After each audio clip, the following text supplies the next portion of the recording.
Então, irmãos em Cristo, mais uma vez nós contamos com a colaboração do nosso Centro Espírita Co-Irmão, Centro Espírita Juvencio de Araújo, está sempre nos auxiliando nos nossos trabalhos também. O nosso irmão Fred se prontificou a dar a exposição de hoje, que seja sempre bem-vindo. Fred, a casa é sua, hoje e sempre. E no final você faz a prece. À vontade. Boa noite a todos. Que todos sejam sempre bem-vindos a esta casa. E agradecendo à casa pelo convite. E com isso nós vamos partir para o tema, porque o tempo urge. O tempo, no tempo de Jesus, e aonde ele se situava, lá na Palestina, o idioma era muito diferente do que normalmente se fala hoje, mesmo no idioma judaico. Nós podemos ver, por exemplo, o nosso português, quantas mudanças já foram feitas na gramática, novas palavras que foram sendo incorporadas, porque o tempo está passando, está evoluindo, e se faz, se necessário, um ajuste das palavras, criar termos para coisas novas. Então hoje, falar sobre a bem-aventurança, nós temos que voltar um pouquinho no tempo, lá na época de Jesus. Voltar lá. Jesus, ele falava o aramaico e o hebraico. Eram os idiomas que ele usava para o povo que estava lá. Quando nós olhamos nos textos bíblicos, isso não estou falando só numa Bíblia, mas, por exemplo, nós temos as 5 principais traduções bíblicas no nosso país, que são 2 versões católicas, uma evangélica, uma luterana e uma da Testemunha de Jeová.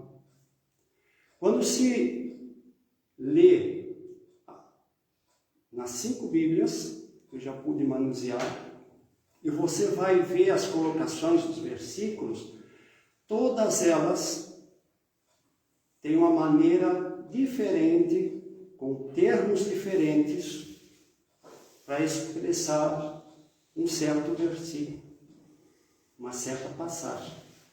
Então isso cria uma divergência de compreensão muito grande no povo. E muitas vezes a gente vê uma religião contra a outra, não, porque é assim, porque é assado. E falta para nós fazer uma pesquisa mais profunda. E esse tema eu fui buscar para a pesquisa Severino Celestino. Ele é odontólogo, tem várias outras formações no ramo, é seminarista também, estudioso do judaico, do idioma judaico, do aramaico, enfim. E o que ele fez? Para fazer as obras dele, fazer essas traduções mais exatas e se aprofundar mais nelas, ele foi lá onde o Cristo viveu, por onde ele passou, a história, entrou em contato com sacerdotes judeus que o auxiliaram também. Então ele fez uma pesquisa profunda sobre tudo aquilo que Jesus falou, sobre onde ele passou, o que foi e como foi. E nós vemos, por exemplo, que Jesus, ele não subiu uma montanha para fazer o Sermão do Monte.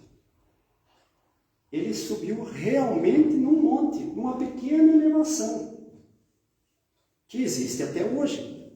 Então tem as montanhas e tem aquela pequena elevação, um monte pequeno, onde ele subiu, se assentou, os discípulos então o rodearam, e a multidão também.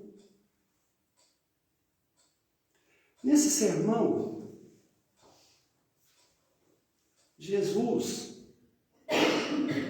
ele não disse apenas palavras, ele deixou uma mensagem para toda a humanidade e em todos os momentos da jornada dessa humanidade, em todos os tempos, todos os momentos, tudo certinho. Jesus é o caminho, é a verdade e a vida.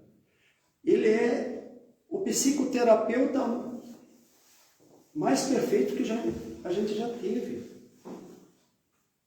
Quando ele olhava para as pessoas, quando ele curava, ele não olhava o indivíduo, ele penetrava dentro do ser espiritual. Ele sabia as intenções daquelas pessoas, a fé daquela pessoa. Ele penetrava dentro de cada um. E ele foi ensinando palavras simples, objetivas. As exortações eram sempre para incentivar a pessoa. E as bem-aventuranças foi exatamente isso, para incentivar a pessoa. Quando nós pegamos as bem-aventuranças, a palavra bem-aventurança vem do grego, mas Jesus não falou em grego, ele falou em hebraico. Então, para os judeus, para o hebraico, ele usou a palavra avante. O significado dela é avante. Não é bem-aventurados, porque quando foi traduzido do hebraico para o grego, o sentido da palavra mudou. O que significava para um povo não significava para o outro. E aí vem as mudanças. O que é bem-aventurado hoje para nós? Não está de acordo com uma mensagem de consolo que o mestre quis passar, que passou. Por quê? Aquele povo era massacrado. Os romanos massacraram muito, escravizavam, assassinavam, deixavam passar fome, de todo tipo de barbárie. Aquele povo, para ter uma fé religiosa, tinha que estar escondido. Não podia se expor. Eram verdadeiramente perseguidos. Nós vamos ver a questão de Saulo. Perseguia os cristãos. Mandava matar, aprisionar. Até determinado ponto, onde ele se encontra com o Cristo. E aí vem aquela questão: por que me persegues? E onde ele reconhece naquela luz intensa que lhe traz a cegueira, ele reconhece o Cristo, ele pergunta: o que queres que eu faça? Então, nesse clima todo, Jesus sobe ao monte, se assenta. Porque é uma curiosidade, porque No Oriente, os mestres ficam sentados. Eles se assentam para dar os ensinamentos. E os aprendizes ficam tudo em pé. Todo mundo fica em pé. Só aquele que é mestre que senta. Aqui é o contrário. No Ocidente é o contrário. Um mestre fica em pé, em qualquer faculdade, em qualquer lugar que fica. Fica em pé e os outros sentados, e muitos chegam até a dormir. Verdadeiramente dormir. Tá? Então, ele começa o seu falar. E a primeira palavra que ele fala é achei, tá? Que quer dizer avante, tá? Mais uma curiosidade é que no grego fica makarioi, que quer dizer bem-aventurado. Então, quando passou de um idioma para o outro, mudou o sentido da palavra, totalmente. E dentro desse sentido, as pessoas sentem falta de alguma coisa. Como é que pode ser bem-aventurado alguém que está sofrendo horrores? Porque o sentido é diferente, ele não vai não dá aquele apoio, a voz de, vamos dizer assim, aquela voz de, vamos adiante, te mexe, vamos se mexer, vamos trabalhar, vamos evoluir, vamos fazer a busca. Então, esse foi o objetivo. Kardec, quando colocou no Evangelho segundo o Espiritismo as bem-aventuradas,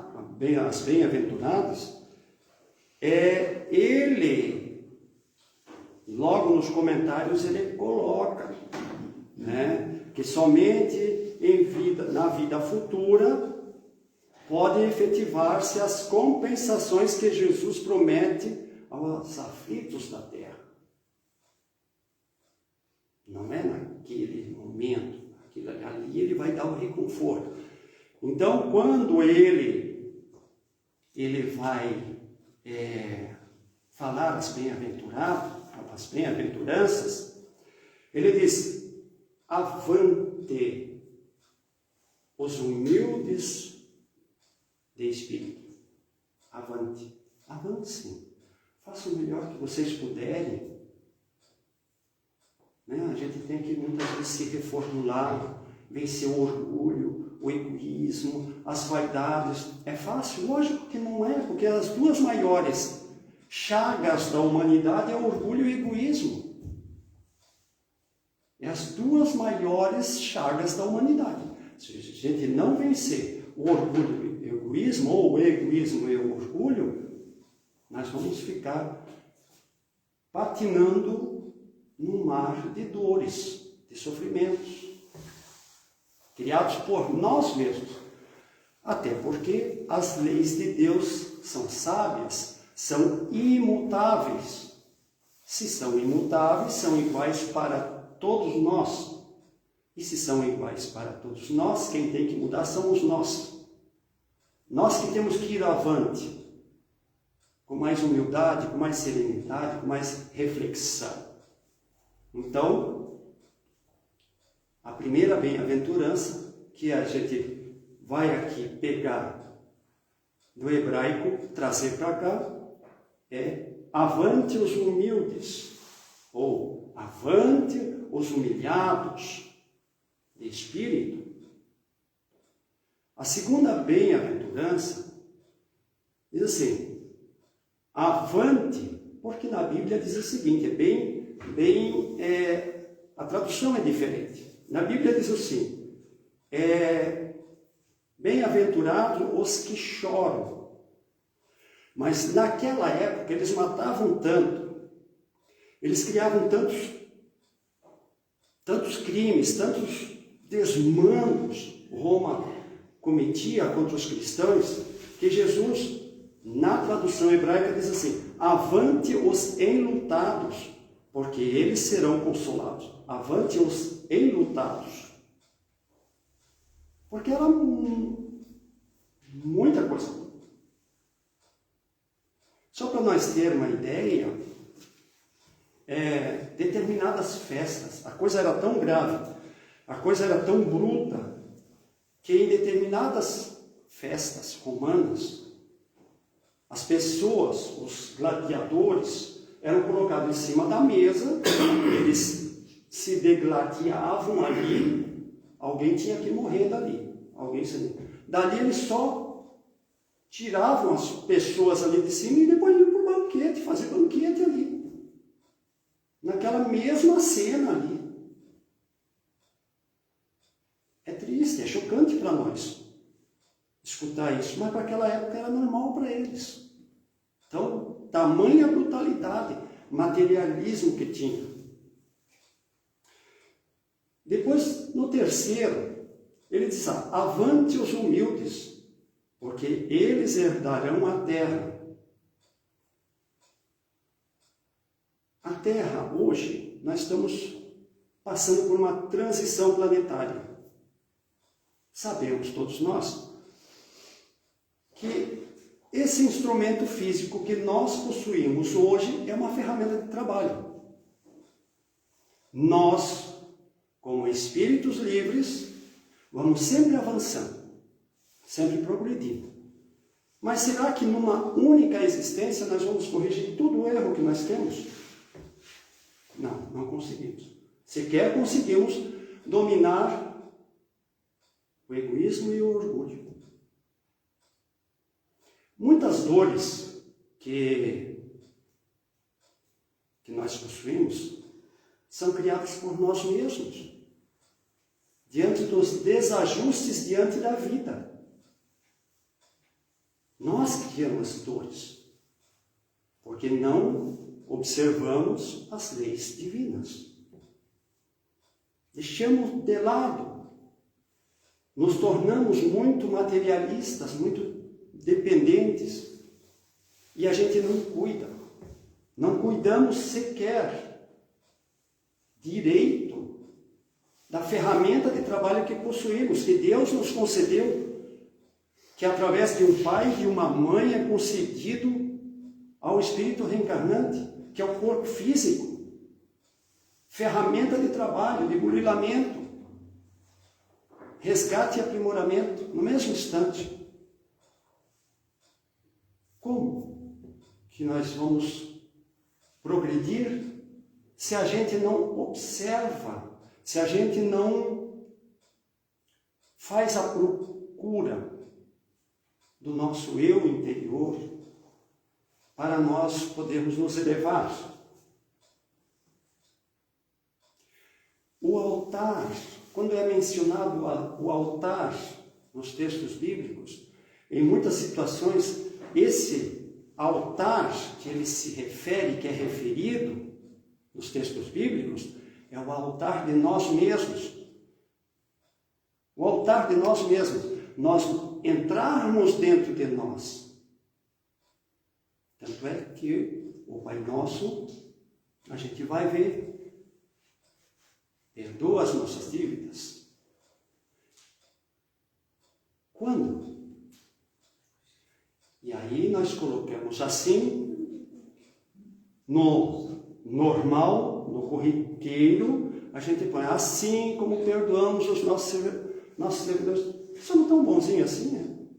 Perdoamos com tanta facilidade assim? Não. Então, perdoa as nossas ofensas quando nós perdoarmos os nossos ofensores. Essa é a tradução hebraica. Foi isso que Jesus disse. Perdoa, Senhor, nossas ofensas quando nós perdoarmos. E a questão do perdão tem que ser vista não só emocionalmente e não só racionalmente. Tem que ser visto no conjunto. Jesus não ia pedir nada para nós que fosse fora do nosso alcance. Todo o seu evangelho está dentro do nosso alcance de executarmos. Porém, é preciso que venhamos querer ter vontade de fazer. Pesquisar, fazer a busca. Porque ao perdoar, a pessoa pode dizer assim, mas como que eu vou perdoar alguém que matou um familiar meu. Como que eu vou perdoar? É fácil? Lógico que não, principalmente para as mães. Como perdoar que alguém tire a vida do próprio filho dela? Que ela passou 9 meses gerando, passou uma infância toda, uma juventude toda cuidando. Mas é aí que temos que juntar a razão com a emoção. Por quê? Porque na ação de causa e efeito, e como Cristo colocou lá, a cada um segundo suas obras, não cabe a nós julgar ou condenar alguém, não cabe. Então, perdoar não é chegar lá, abraçar e fazer daquela pessoa o maior dos amigos, mas é ter a condição, a consciência de que as leis divinas agem em cada um de nós. Agem em cada um de nós. E que nós seremos responsabilizados pelos nossos atos. Cada um de nós. O que a gente faz e o que a gente deixa de fazer. Às vezes deveríamos ajudar uma pessoa e não o fizemos.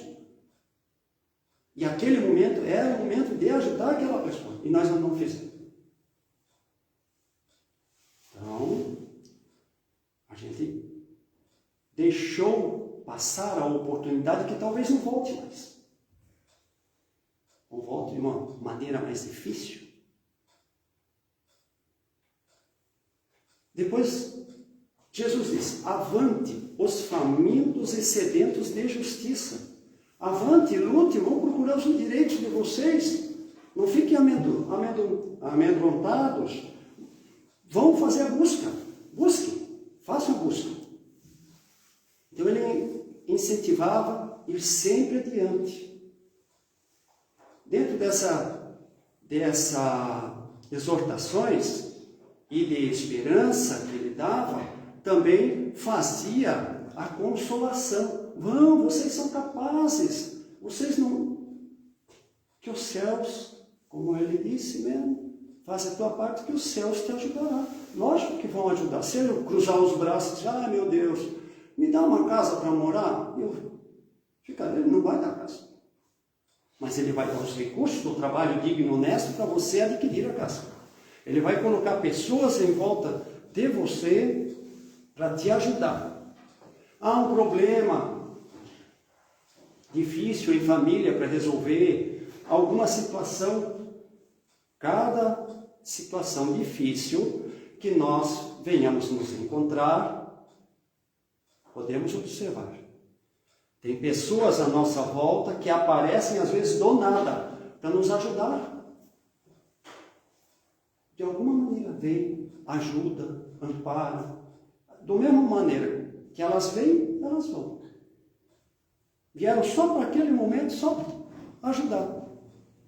Aí some no lado. Nunca mais você vê.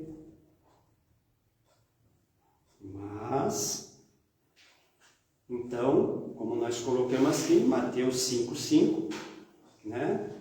Porque eles herdarão a terra. Ele não disse herdarão o céu. Herdarão a terra, até porque nós estamos nessa questão de transição planetária. A gente sabe que a gente vai ter mais outras oportunidades. Nós vamos e viemos até nós fazer os ajustes. E quais são os ajustes mais difíceis de fazer? Os ajustes de família. Os mais difíceis de fazer. Esse é terrível. Perdoar, compreender, se colocar no lugar de... Às vezes um compreende mais, outro compreende menos. Um é mais materialista, outro é menos. Um é mais ajuizado, o outro menos. E aí, você tem que pôr tudo na balança. Meu Deus, o que é a minha família? O que eu tenho que fazer? Um é assim, outro é assado. Vamos ver. A gente pode ter... Eu tenho 2 filhas, né? Mas tem gente que tem mais ou tem menos. Cada um tem uma maneira diferente de agir. Para com pai e mãe e entre eles e para com a sociedade. Não adianta. Você passa o mesmo ensinamento para todos os filhos, mas os resultados vão ser diferentes. Porque cada um vai compreender de uma maneira diferente. Vai agir, tem uma bagagem espiritual que ele trouxe de há muito tempo. Ele vem trazendo aquela bagagem espiritual. Alguns têm uma bagagem mais negativa, outros menos. Uns têm uma bagagem mais positiva, enfim. Mas cada um de nós traz consigo aquela bagagem negativa de vidas passadas. E hoje sofremos limitações, sofremos dificuldade para compreender coisas novas e boas. Então, nós temos que trabalhar. Avante, avante. Vamos trabalhar, vamos fazer conquistas, vamos olhar para os nossos familiares, não só como marido, mulher, pai, mãe, irmãos, tio, tia, avó, sogra, sogro. Não vamos olhar só isso, vamos nos aprofundar mais. Quem é? Quem é esse ser? Quem é esse ser? Por que ele veio parar justamente comigo? A gente vê pessoas com doenças gravíssimas, com limitações graves, vão cair justamente com esse, o que eu fiz? O que eu vou fazer? E essas pessoas, quando fazem a busca correta, elas vão sempre ter o apoio de pessoas que ela nunca conheceu na vida, mas vão surgindo, vão aparecendo em lugares que a gente nem imagina que vai aparecer. Mas ela vai aparecer. Porque a mão de Deus, a mão do Cristo está ali. Está passando por dificuldade, ele não vai aguentar. Faz esse cruzar o caminho dele, vai, só vai. Então aquela pessoa traz uma luz, ela traz uma esperança, ela traz um conforto, porque eu me sinto tão bem perto dessa pessoa, e trocam ideias e tal. E ela, meu Deus, eu posso mudar, eu posso tomar uma posição diferente. Isso é muito bom. E nesse evoluir é que nós vamos indo, nos aprimorando, passando por essa transição planetária, que nós vamos passar de mundos de provas, expiações para regeneração, onde o mal já vai diminuir muito, vai existir, mas vai ser bem menos, e aqueles que fazem a busca, vão lutar pela reforma íntima, têm aquela fé inabalável em Deus, nosso Pai, em Jesus, nosso Mestre, elas vão vencendo os obstáculos. Vamos indo, vamos indo. Daqui a pouco ela está avançando, os problemas estão surgindo, ela está passando de letra, sabe? Ela bala aqui, balança aqui, tipo, Pai, me ajuda, vamos adiante. E vamos adiante, vamos adiante. Com humildade, com serenidade, e vamos construir uma nova sociedade. Hoje nós já vemos muitas mudanças em relação ao passado. Não estou falando em passado muito distante, não. Vamos pôr 50 anos atrás, 60 anos atrás. Já avançamos, já mudamos. Parece que está um turbilhão, parece que a coisa está sendo atropelada, que a coisa não está indo, que, meu Deus, onde é que tu está? Que a coisa está... Não, Deus está no comando. Ele sabe exatamente o que está acontecendo, quando tem que acontecer e a hora que ele dizer. Chega, chega. Quando ele colocar a mão em cima e disser, não, daqui para diante vai ser diferente. Muitas coisas não acontecem de súbito. Muitas coisas vão devagar. Muitos de nós vamos nos espantar quando chegarmos no plano espiritual. Porque é natural. Nós não somos espíritos perfeitos, nós estamos saindo, vamos dizer assim. Nós somos aquela criança que éramos um bebê, que engatinhávamos, e agora são aquelas crianças de 8, 9 anos que já estão andando, mas não tem aquela lucidez de ir para diante. Assim somos nós como espíritos hoje. Então, as crianças fazem peraltices da mais diversa. Quando elas crescem, já não fazem mais. Nós hoje cometemos erros que, vencendo as etapas, não cometeremos mais. Teremos mais felicidade em nós, mas nós temos que fazer a busca, nós temos de ir adiante.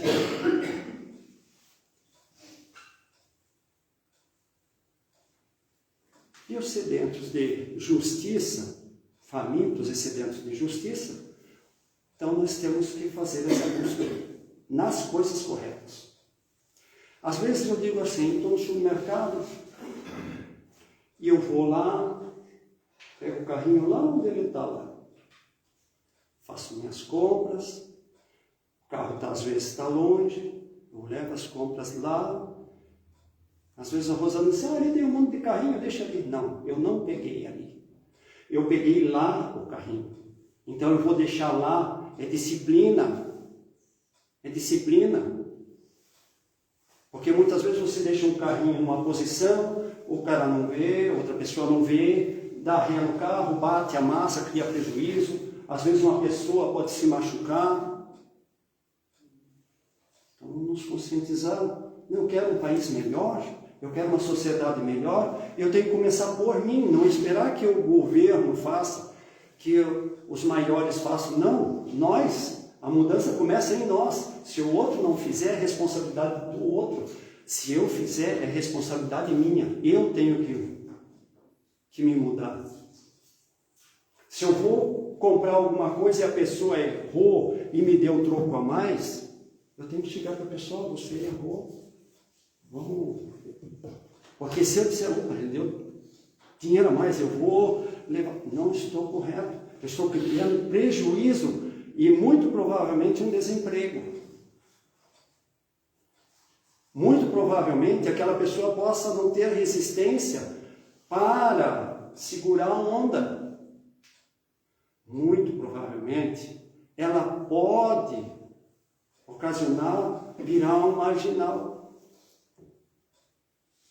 Cometer delitos. São possibilidades que nós temos de ver. Não, eu vou ser honesto no meu ato, porque nós também sabemos que quando a gente erra, ou melhor, quando a gente leva o outro ao erro, perante a justiça divina nós somos corresponsáveis. Corresponsáveis. Se aqueles que estão à nossa volta, nós ensinarmos errado e eles caírem espiritualmente, errarem espiritualmente, nós, perante a providência divina, somos corresponsáveis pela queda daquele indivíduo ou daquela coletividade. Vamos refletir. Vamos refletir quando a gente cometer algum ato. Vamos parar. O que eu quero? Eu quero que meus filhos, meus netos tenham uma sociedade melhor? Quem está na bola da vez somos nós. De ensinar, de passar, não faça isso, olha, segura, vamos devagar, corrige ali, não deixa acontecer ali, toma as rédeas na mão, como pai, como tio, como mãe, como avó, como avô, segurar a onda, segura. Porque ali a gente não sabe as tendências daquela criança, daquele jovem. Ele veio na nossa família, veio até nós. Então, por que ele veio? O que eu posso passar para aquele jovem, para aquela criança, de bom, de positivo, para que ela memorize, para que ela siga no caminho mais correto? Responsabilidade nossa. Tudo aquilo que a sociedade for daqui a 10, 15, 20, 30 anos, 100 anos, vai ter reflexo nosso. Ah, mas nem todos fazem. É problema de quem não faz. Nós temos que ter a consciência de fazermos a nossa parte e incentivar a fazer o bem. Todo o bem possível. Somos perfeitos? Não. Sabemos o que é a perfeição? Não. Porque perfeito só Deus que está no céu. Mas estamos fazendo o nosso melhor. A quinta bem-aventurança diz: avante os que promovem a vida. Aí nós vamos ver que tipo de vida nós podemos ter. A questão da vida espiritual para com os nossos semelhantes, falando coisas boas, positivas, incentivando, ajudando, mostrando.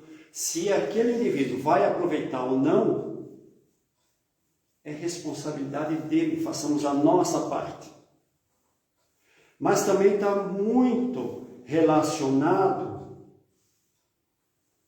ao meio ambiente, aos animais, aos vegetais, aos minerais, à conservação, né? Evitar o desperdício. Por exemplo, a gente sabe muitas vezes que a pessoa, eu vejo isso muito em restaurante, quando a gente vai almoçar fora, a pessoa faz um prato grande, come a metade, a outra metade vai para o lixo. Às vezes, eu pego como exemplo o grão de arroz. Às vezes você olha, sobrou no teu prato um grão de arroz, um grão de feijão, e você passa a ver esse grão de feijão, esse grão de arroz. Imaginemos que 200.000 pessoas, vai, um número pequeno, 200.000 pessoas, cada uma deixa um grão de arroz no prato. Será que se juntasse todos aqueles grãos de arroz, não mataria a fome de alguém? Por que eu vou deixar uma torneira aberta, escorrendo água? É só a taxa de água que eu pago. Eu gasto essa água aí mesmo. Será que alguém não está passando sede, necessidade? E muito pior, que a gente já viu, no nosso hospital ficar sem água, caminhão-pipa, tendo que abastecer o hospital, e pessoas lavando calçada com água potável. É justo? É uma necessidade? Lavar a calçada é uma necessidade, não estamos aqui condenando. Mas naquele momento que há falta de água, tem pessoas que não têm nem para lavar a mão, nem para se assear. E aí?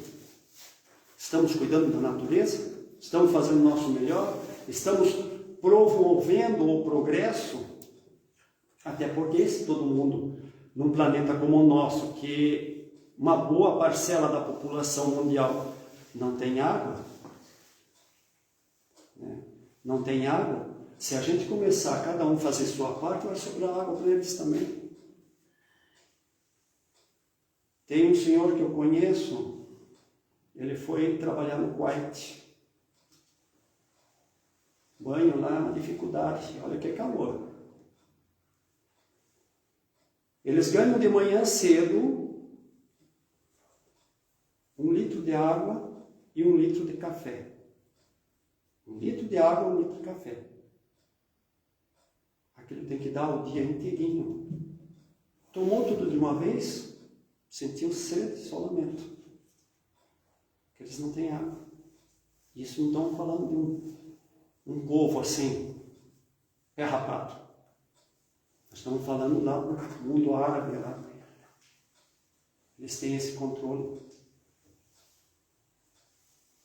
Eu vi um projeto da China que eles estão fazendo ilhas com vegetação mudando tudo aquela areia, fazendo aqueles enormes buracos, colocando terra ali, adubando e tal, para formar novas florestas no deserto. 40 graus. Para mudar a realidade. E aquela época, lá do Cristo, um pouco antes, lá era vegetação. Que nem a nossa Amazônia. Existia desertos? Existia, lógico. Mas tinha vida.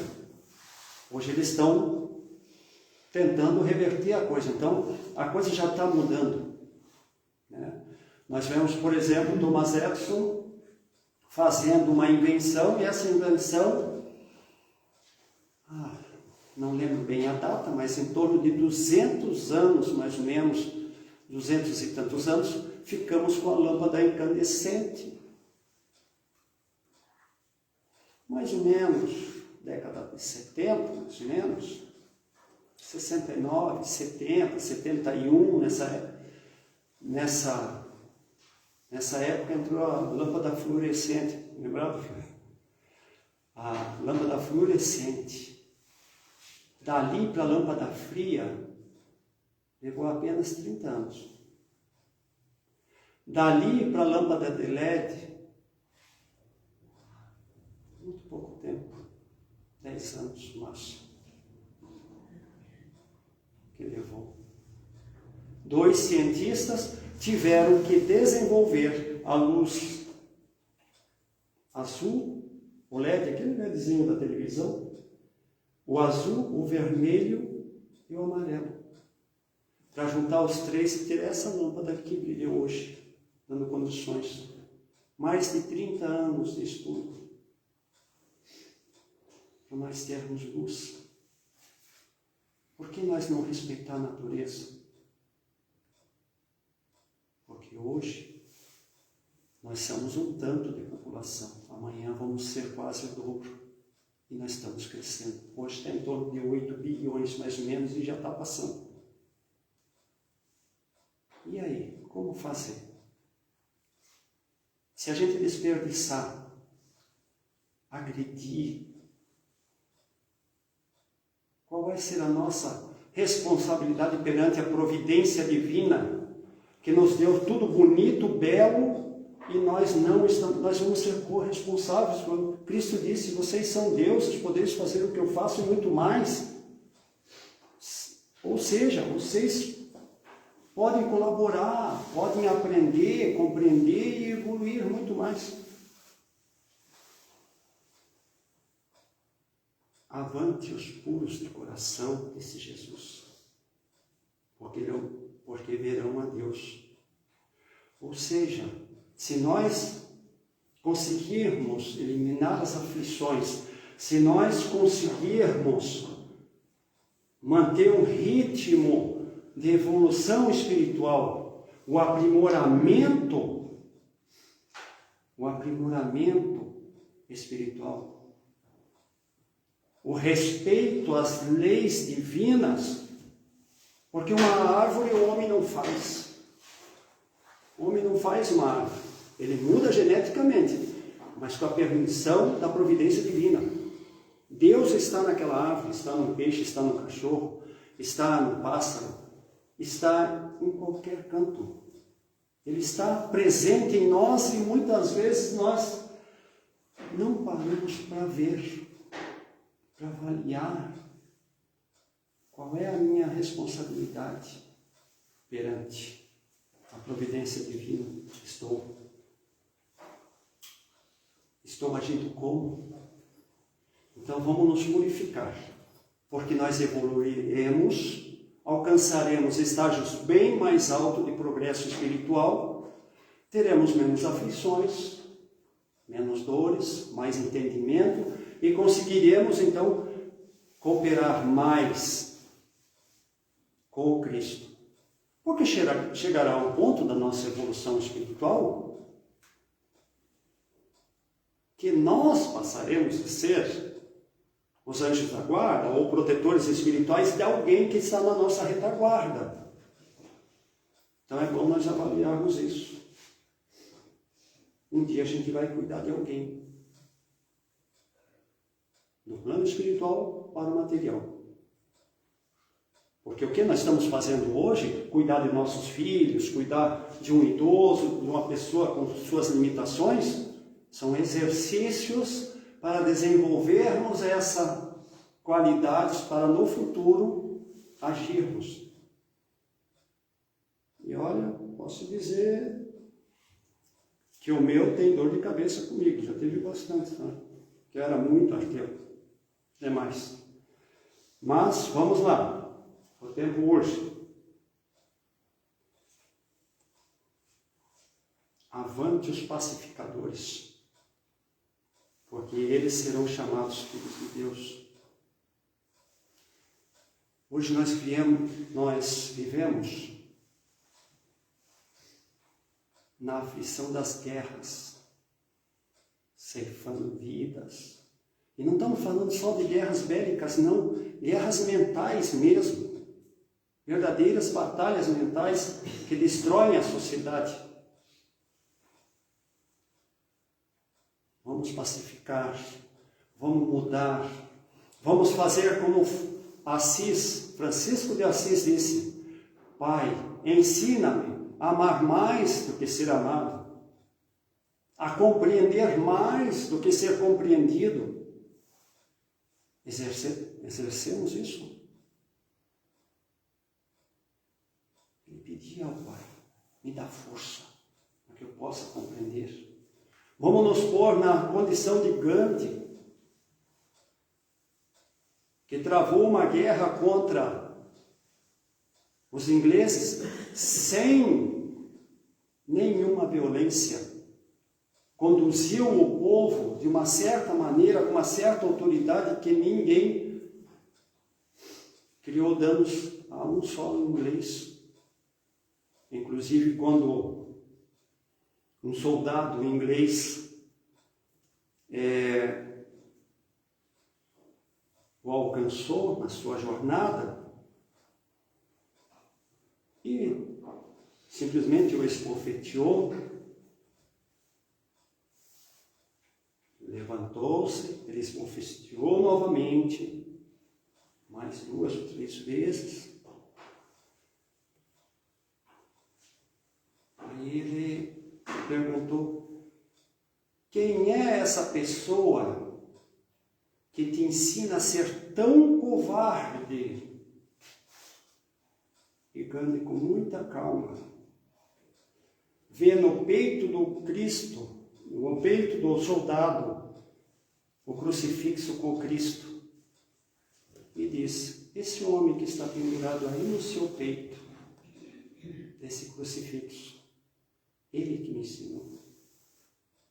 E o soldado perde a ação. Pacificação leva a resultados positivos. Então vamos agredir menos e perdoar mais, amar mais, ter mais coragem, mais ânimo. Vamos à frente, vamos indo, vamos lutar, vamos trabalhar, construir uma sociedade melhor, mais digna, mais coerente. Vamos lá. Nós estamos na berlinda, vamos continuar. Avante quando vos insultam e vos perseguem, e mentindo disserem todo o mal contra vós. Avante. Nós temos hoje ainda, nos dias de hoje, preconceito religioso. Se Deus é um, o Cristo é um, por que o preconceito religioso? Quero crer que vocês já tenham passado por essa situação, eu também já passei. No meu trabalho, de casa em casa, e a pessoa saber que você não é da crença dela, e dizer: não, aqui você não trabalha, por questão religiosa. Já enfrentei isso. Eu acho que em algum momento vocês talvez tenham também vivido essa questão. Então não fiquem tristes, Não, vamos adiante. Chegará a vez dela de compreender o que a gente compreende e como compreende. E vamos avante. Então Jesus diz assim, que a gente seja o sal da terra, mas que a gente não seja o sal insípido, mas o sal puro. Então naquela época, que era um clima muito diferente do de hoje, eles tiravam do mar morto o sal. E aquele sal impróprio para o consumo, eles colocavam nas escadarias das igrejas, porque era neve, era o único que dissolvia para eles, as pessoas poderem subir. Então é por isso que o Cristo disse, para ele seja o sal puro, aquele que dá tempero, sejamos o tempero na vida de alguém. Se a gente não puder ajudar, que a gente não atrapalhe, mas que pelo menos a gente possa também ajudar aquela pessoa de alguma maneira, nem que seja uma oração por ela. Meu Deus, ajuda, eu não consigo, não sei, mas tu sabe quem? Ajuda, ampara. Até nas nossas próprias orações, seja de noite, de dia, onde for, que nós venhamos a pedir a proteção para o nosso lar, para os nossos familiares, que a gente pense na vizinhança. Pai, abençoa os lares que estão à nossa volta. Abençoa aqueles que estão no leito de dor, porque tenham saúde. Aqueles que passam fome, porque eu tenho um alimento. Aqueles que não têm teto, porque eu tenho um teto, um agasalho. Pai, abençoa aqueles que estão passando por algum cataclisma, como nós estamos vendo agora da Venezuela lá. Quando nós estamos num país longe dos terremotos, porque estamos em cima de uma única base, pedra, tectônica, e eles lá estão bem na divisa, então eles sofrem os vulcões, os vendavais. Vamos pensar no nosso semelhante, com mansidão, com retidão, trabalhando sempre, evoluindo sempre. E no mais, se nos faltar força, nos faltar coragem, o ânimo, pedir a orientação. Pedir para quem? Para Deus. Dizendo, Pai, Deus de infinito amor e misericórdia. Jesus, amado Mestre, muito obrigado por esse momento. Muito obrigado por estarmos aqui reunidos em Teu nome, para aprendermos um pouquinho mais, para podermos mudar a nós mesmos. Muito obrigado. Obrigado pela Tua misericórdia, fortalecer aqueles que estão com dificuldades.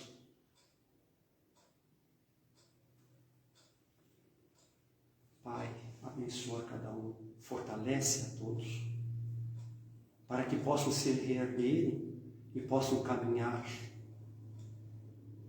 que possam ser auxiliados por mãos que Tu envias a cada um.